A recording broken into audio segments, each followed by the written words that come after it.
இப்ப எம்எஸ்வி ஐயா கிட்ட எழுதிட்டீங்க. ஐயா உங்க மக்கள் திலகத்துக்கும் எழுதிட்டீங்க. நடிகர் திலகத்துக்கும் எழுதிட்டீங்க. ம். அதுல மிகப்பெரிய பாடல்கள்லாம் நீங்க படைச்சிருக்கிறீங்க. ம். அதுல இந்த காஞ்சி பட்டுடுத்தி கஸ்தூரி பொட்டு வைத்தன்ற பாட்டு ஒரு மிகப்பெரிய ஒரு இலக்கிய நயத்தோட பேசப்பட்டது. ம். இன்னைக்கு பட்டிமன்ற பேச்சாளர்கள் ம். தனி உரைகள் நிகழ்த்தும்போது இந்த பாட்டை மேல்கோட்டு காமி பல்வேறு இலக்கிய தளத்துல அது எப்படிங்க முழுக்க முழுக்க இலக்கிய நயத்தோட எழுதின பாடலா? ஆமையா அது ஊமை பாடல் மாதிரியே இருக்குது. அது எப்படி? ஆமாம், அது சுச்சுவேஷன் சொன்னாங்க. அது டைரக்டர் சங்கர் தான் சொன்னார். ஓ சரி சரி. வயசு பொண்ணு அவர் தான் டைரக்டர். வயசு பொண்ணுங்கிற படத்தை படம் மாரி வயசு பொண்ணா? வயசு பொண்ணு எம்ஜிஆருடைய உறவினர் குஞ்சப்பண்ணு எடுத்த படம். சரி சரி. விஸ்வநாத் தான் மியூசிக்கு.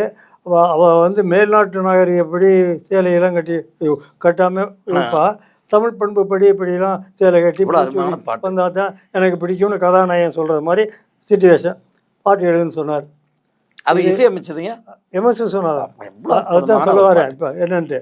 இது ஜெமினி ஸ்டுடியோவில் editing room. K Shankar director மட்டும் இல்லை, எடிட்டர், நல்ல எடிட்டரும் கூட இல்லை. ஆமாம் ஐயோ.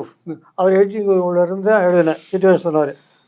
எனக்கு யோசனை ஒரு 1/4 மணி நேரம் யோசிச்சு ஒன்றும் வரல.